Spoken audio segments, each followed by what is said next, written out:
세상에서 사랑이라는 말보다 더 아름다운 말이 없습니다. 예수를 믿는 사람이건 안 믿는 사람이건 다 이 사랑이라는 단어를 제일 좋아합니다. 유행 가사에도 시에도 이 사랑이라는 단어가 많이 나옵니다. 신 김용택 씨는 사랑이 가장 아름다운 현실이다 그렇게 말을 했습니다. 우리의 현실은 쉴 곳이 없는 잔인한 진행형입니다. 그런데 그렇게 쉴 곳 없이 계속해서 진행되는 현실 속에서 우리가 쉴 수 있는 고향이 있다면 그것이 바로 사랑입니다. 성경에서는 이 사랑을 어떻게 설명하고 있습니까? 사도 바울은 사랑은 진리와 함께 기뻐하는 것이다. 진리이신 예수님과 함께 기뻐하는 것이 사랑이다 그렇게 말했습니다. 예수님은 요한복음 14장에서 나의 계명을 지키는 자라야 나를 사랑하는 자다 그렇게 말했습니다. 사도 요한은 요한일서 5장에서 하나님을 사랑하는 것은 이것이니 우리가 그의 계명을 지키는 것이니라. 그의 계명은 무거운 것이 아니로다 그렇게 말했습니다. 하나님을 사랑하는 사람은 하나님의 계명을 지키는 사람이다 그렇게 말을 했습니다. 당연하죠. 청춘 남녀가 연애를 하는데 서로 사랑한다면 서로가 했던 말을 그 사람의 말을 지키죠. 그렇잖아. 그 사람이 뭐 이렇게 좀 해주세요라고 했는데 안 지킨다면 사랑이 아니지. 그렇죠. 당연한 거예요. 어떤 사람은 하나님의 말씀이 아주 무거워서 지키기 불가능하다. 그래서 아예 지키려고 시도도 하지 않는 사람들이 있습니다. 하나님의 말씀을 마치 짐처럼 여기는 사람이 있습니다. 이처럼 하나님의 말씀을 무겁게 느끼는 사람들이 있습니다. 왜 하나님의 말씀이 무겁게 느껴집니까? 하나님의 말씀을 일방적으로 지켜야 된다. 지키지 않으면 벌을 받는다. 이런 비의식을 갖고 있기 때문입니다. 이렇게 하나님을 마치 심술궂은 신처럼 여기는 사람들이 있습니다. 하나님 왜 우리에게 어려운 문제를 주십니까? 왜 이토록 무거운 짐을 우리에게 지우십니까? 불평하는 사람들이 있습니다. 사실 우리는 우리 마음대로 살고 싶어하는 본능이 있습니다. 아무런 간섭도 받지 않고 자유롭게 살고 싶은 그런 마음이 있습니다. 어딘가에 얽매이는 것을 마치 족쇄에 묶여있는 것처럼 여기는 사람들이 있습니다. 그런데 우리가 하나님께 붙들려 있는 것은 오히려 행복입니다. 학생은 학교에 매여 있어야 행복한 겁니다. 일꾼은 직장에 매여 있어야 행복한 겁니다. 학생이 공부하는 시간에 길거리를 배회한다면 그게 행복이겠습니까? 일꾼이 일할 시간에 길거리에서 방황한다면 그게 행복한 것입니까? 주부도 마찬가지입니다. 가정에 매여 있다고 해서 이게 행복이 아니다 그렇게 생각하면 안 됩니다. 내가 가정에 매여 있는 것이 아니라 가정이 나를 매고 있는 것이 행복이다 이렇게 생각을 해야 됩니다. 우리는 누군가에 의해서 그 무엇에 의해서 다 매여 있습니다. 어딘가에 매여 있습니다. 우리는 이것을 가리켜 중거집단이라고 합니다. 우리 학교 다닐 때 배웠습니다. 기억이 안 나시는 분들도 많겠지만 중거집단이라고 합니다.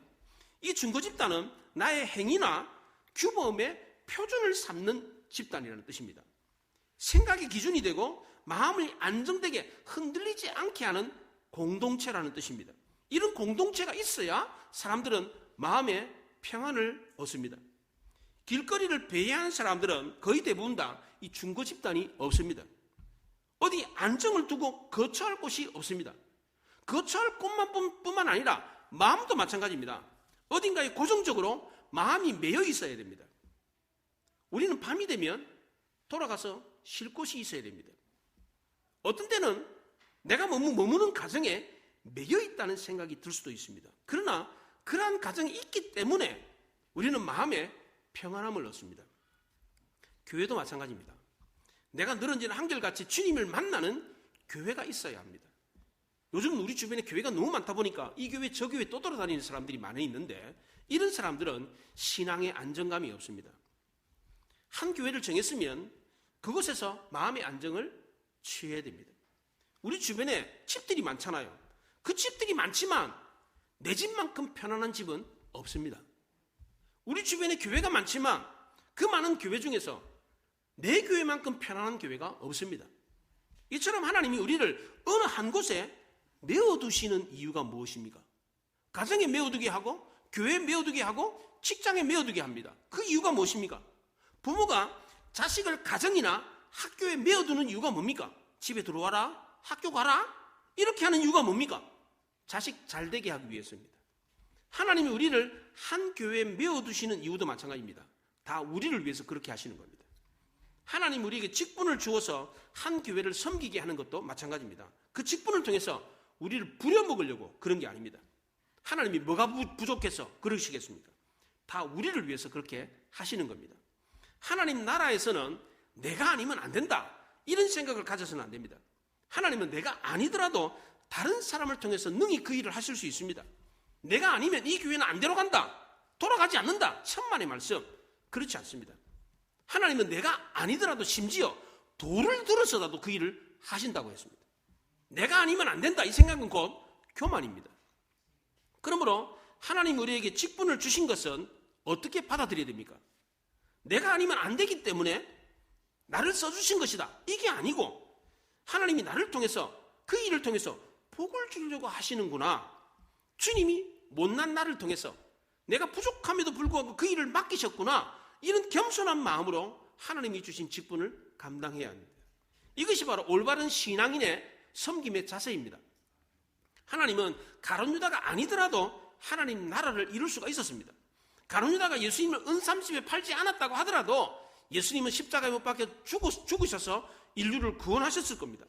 가룟 유다가 있었기 때문에 하나님 나라가 만들어졌고, 가룟 유다가 없었다면 하나님 나라가 안 만들어졌다? 이거는 궤변입니다. 하나님은 나 위에도 씻을 사람이 너무나도 많이 있습니다. 우리가 하나님을 위해서 힘쓰고 애쓰면 하나님이 무슨 큰 유익을 얻습니까? 반대로 우리가 하나님을 위해서 일하지 않으면 그럼 하나님 나라는 손해를 봅니까? 그렇지 않습니다. 우리가 하나님 말씀을 지키지 않는다고 해서 하나님 나라에 혼란이 빠지느냐? 천만의 말씀. 그렇지 않습니다. 그런데 왜 하나님은 우리에게 계명을 지키라, 말씀을 지키라 이렇게 말씀합니까? 그 해답이 오늘 본문 13절에 나옵니다. 내가 오늘 내 행복을 위하여 내게 명하는 여호와의 명령과 규례를 지킬 것이 아니냐 그랬어요.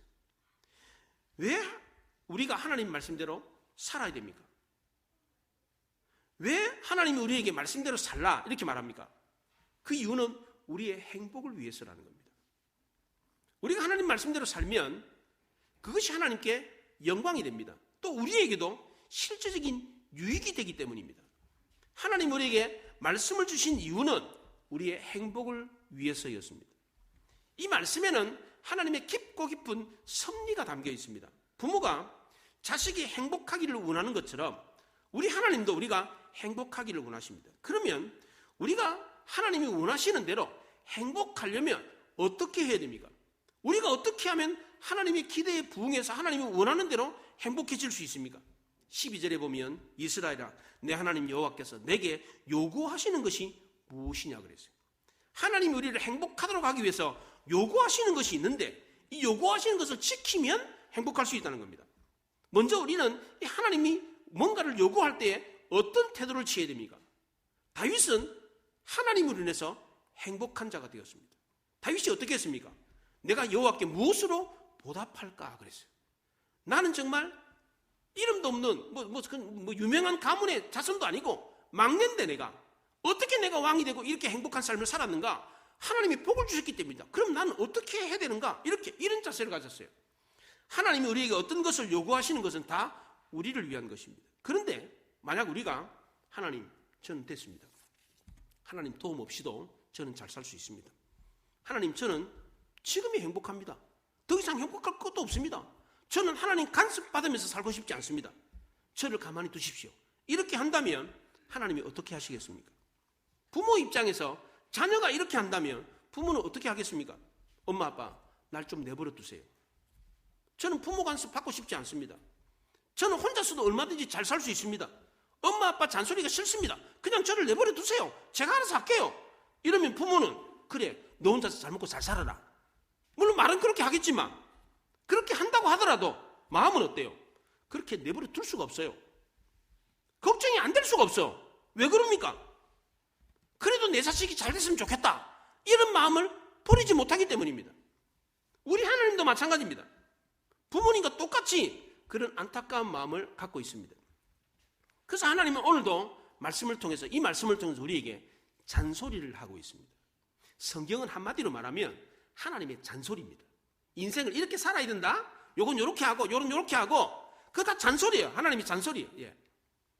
이 잔소리 속에 하나님의 깊은 애정이 담겨 있습니다. 우리는 이 말씀 속에 우리를 지극히 사랑하시는 하나님의 마음이 있다는 것을 알아야 됩니다. 우리는 하나님이 우리에게 요구하시는 것이 뭔지 알아야 됩니다. 하나님의 잔소리는 지극히 당연한 것이고 이치에 맞지 않는 게 하나도 없습니다. 우리는 하나님이 우리에게 무엇을 요구하시는지, 왜 그렇게 요구하는지를 알아야 됩니다. 하나님은 이스라엘 백성들이 행복하게 하기 위해서 세상적인 성공을 하라, 출세를 하라, 돈 많이 벌어라, 높은 자리에 올라가라, 자식을 많이 낳아야 행복하다, 이런 얘기를 하신 게 아닙니다. 하나님이 이스라엘 백성들의 행복을 위해서 요구하신 것은 바로 말씀이었습니다. 이 말씀을 붙잡으면 행복할 수 있다고 했습니다. 어찌 보면 막연하고 엉뚱한 이야기처럼 들립니다. 내가 행복하기 위해서 무슨 말씀을 붙든다고 해서 내가 뭘 행복해? 말씀이 떡이 되나 밥이 되나? 말씀에 꿀이라도 발려있나?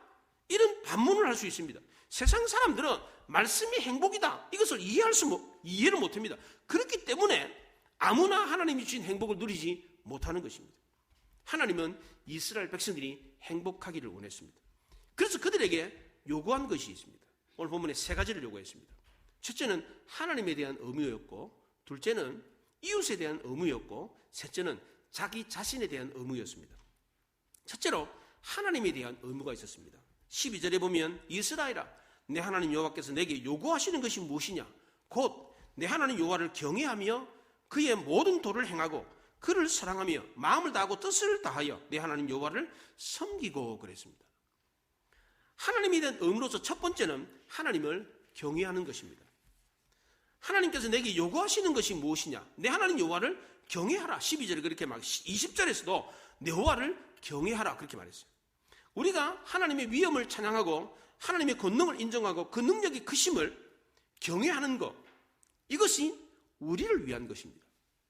하나님 우리에게 겁주려고 나는 대단한 분이다, 대단한 신이다 이렇게 말하시는 게 아닙니다. 사람들은 뭔가를 무서워해야 됩니다. 가정에서도 무서운 사람이 있어야 됩니다. 가정에 무서운 사람이 없잖아요. 그럼 자녀들이 사고를 치게 돼 있습니다. 우리 옛말에 엄부자모라는 말을 합니다. 아버지는 엄하고 어머니는 자애로워야 된다. 집에 무서운 아버지가 있어야 된다는 거예요. 그래야 자녀들이 사고 안 친다는 겁니다. 교회도 마찬가지입니다. 교회에 무서운 하나님이 계시다는 사실을 알아야 사고 안 친다는 겁니다. 두 번째로 우리가 지켜야 될 하나님에 대한 의무는 하나님의 계명과 규례를 지키는 겁니다. 12절에 보면 그의 모든 도를 행하고, 13절에서는 내가 오늘 내 행복을 위하여 내게 명하는 여호와의 명령과 규례를 지킬 것이 아니냐 그랬습니다. 하나님을 사랑하고 섬기려면 반드시 그에 맞는 올바른 자세가 선행이 되어야 됩니다. 내 뜻대로 내 마음대로 하나님을 사랑하고 섬기는 게 아닙니다. 하나님이 말씀하신 대로 하나님을 사랑하고 하나님을 섬겨야 됩니다. 세 번째로 우리가 지켜야 될 하나님에 대한 의무는 하나님을 사랑하는 것입니다. 12절에 그를 사랑하며 그랬습니다. 하나님을 사랑한다는 것이 무엇입니까? 청춘 남녀가 사랑할 때 어떻게 합니까? 연인만 생각합니다. 연인 가까이 있고 싶어 합니다. 연인이 좋아하는 게 뭔가 그걸 알고 그걸 해주고 싶어 합니다. 에녹은 365년 동안 땅에서 하나님과 동행하면서 살다가 죽음을 맛보지 않고 하나님 나라로 갔습니다. 에녹이 늘 주님과 동행하며 살았던 것, 이것이 바로 하나님을 사랑하는 것이었습니다. 하나님이 하라고 하시는 대로 순종하며 사는 것, 이것이 바로 하나님을 사랑하는 것입니다. 신명기 6장에 너는 마음을 다하고 뜻을 다하고 힘을 다하여 내 하나님 여호와를 사랑하라 그랬습니다. 마음과 뜻과 힘을 다해서 모든 것을 다해서 하나님을 사랑하라는 겁니다. 우리가 누군가를 사랑하면, 연인이 연애를 할 때에 상대방을 사랑하면 온 힘을 다해가지고 사랑해요. 시간 낼 것 다 내요. 물질 낼 것 다 내요. 온 정성을 쏟아가면서 선물도 그냥 온 정성을 쏟아가지고 선물 하나를 장만해가지고 줘요. 사랑하니까. 우리가 주님을 이렇게 사랑하는 이유는 주님을 내가 사랑해서 주님이 내 모든 것이 되었기 때문입니다.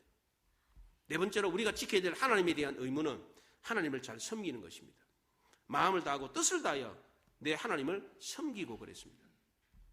우리가 주님을 마음을 다하고 뜻을 다해서 섬겨야 된다고 할 때 이 섬긴다는 단어를 영어로 서비스라고 해서 서비스. 서비스라는 말이 예배라는 말도 됩니다. 예배를 서비스라고 그래요. 왜 예배가 섬기는 것입니까? 우리는 예배를 통해서 하나님을 섬기기 때문입니다. 예배가 섬기는 일이기 때문입니다.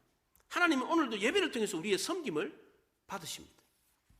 우상을 섬기는 사람은 우상에게 예배를 합니다.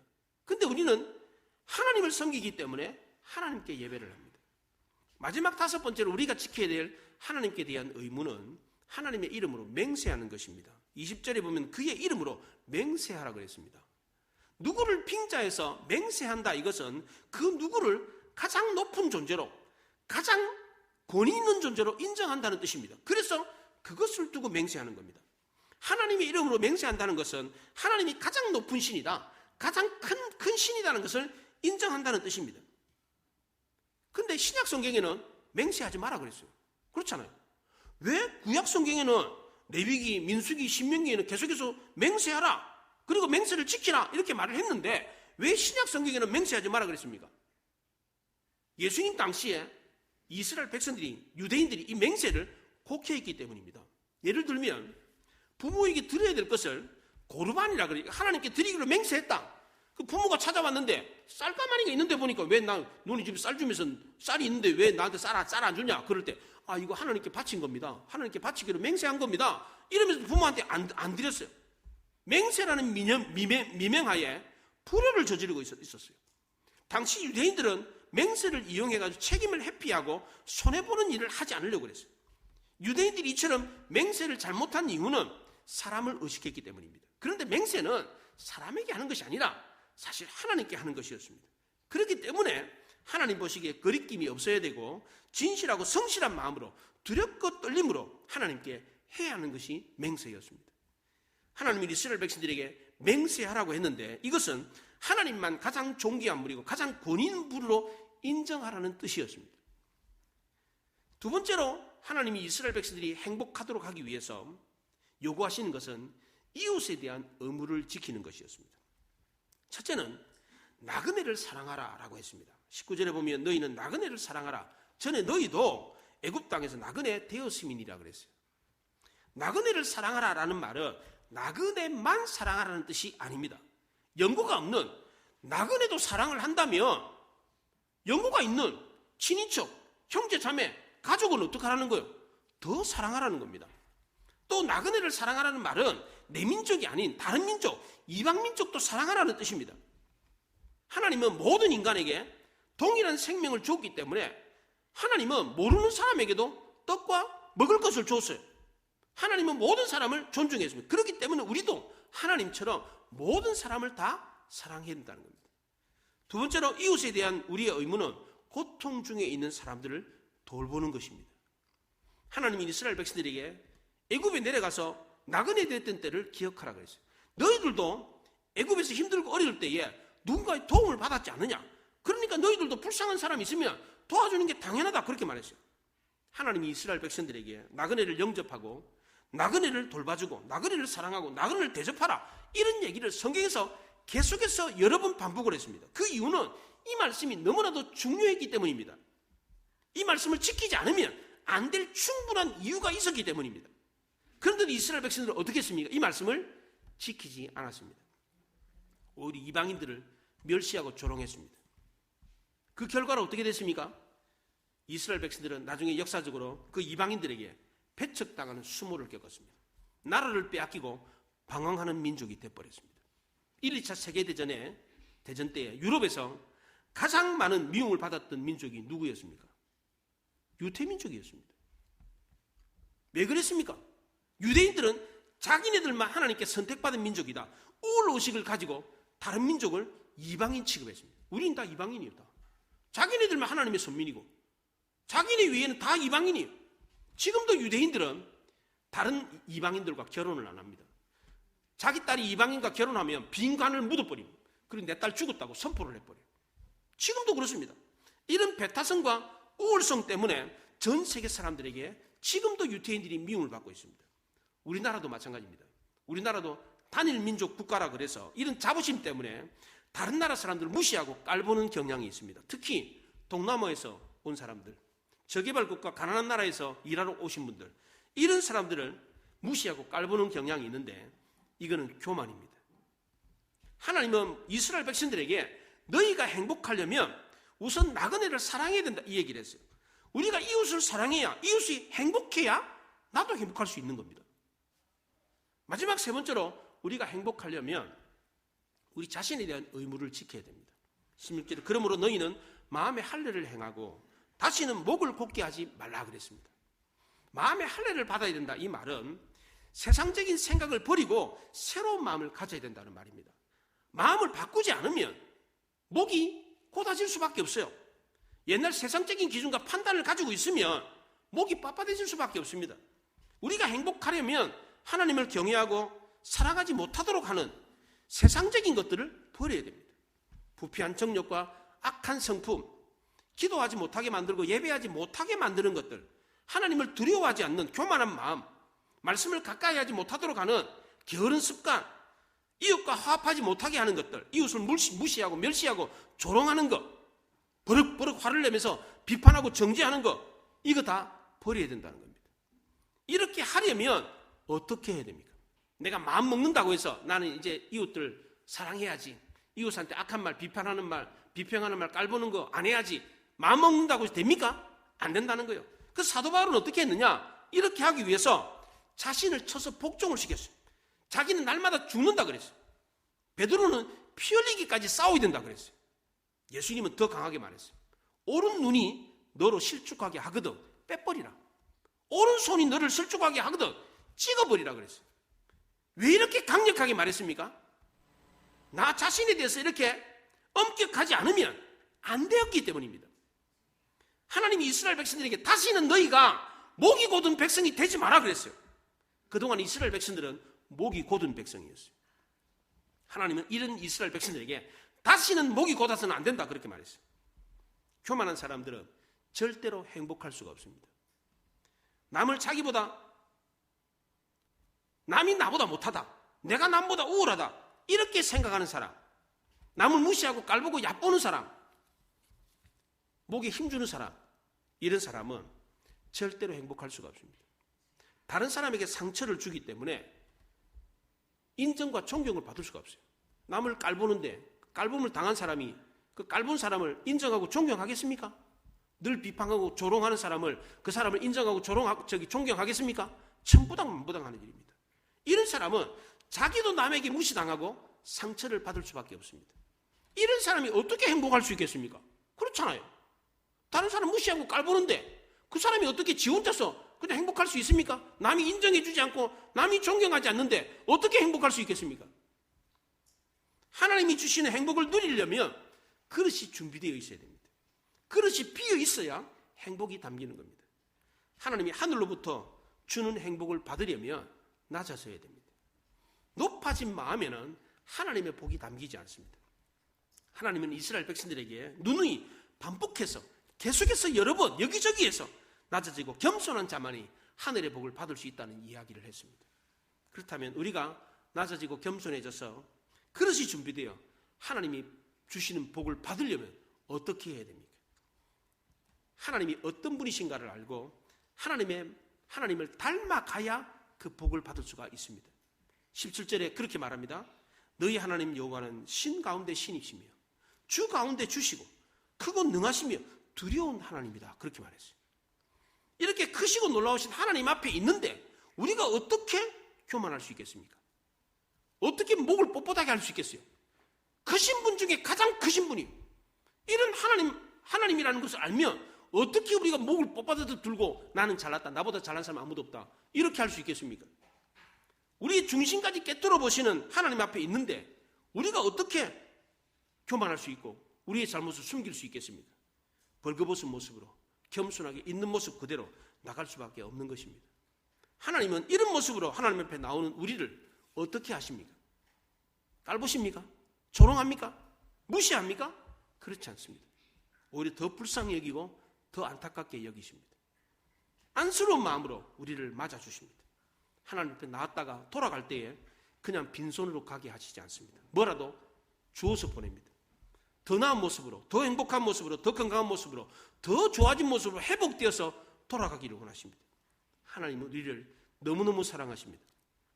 하나님 우리를 낮추시고 시험하신 것도 마침내 우리에게 복을 주기 위함이었습니다. 우리는 오늘 말씀을 통해서 하나님이 우리에게 주시고자 하는 이 행복을 얻는 방법을 알아야 합니다. 하나님에 대해서 알아야 됩니다. 하나님을 경외하고 하나님 말씀을 지키고 하나님을 사랑하고 하나님을 잘 섬기고 하나님만 최고로 여기고 맹세하고 이웃에 대해서는 이웃을 사랑하고 고난 중에 있는 이웃을 돌보고 이웃을 나보다 낮게 여기고 내 자신에 대해서는 세상적인 기준을 버리고 새 마음을 품고 낮아지고 겸손해서 나보다 남을 더 낮게 여김으로 이웃을 사랑하고 행복하게 함으로 나도 행복해지는 역사를 경험할 수 있기를 바랍니다. 기도하겠습니다.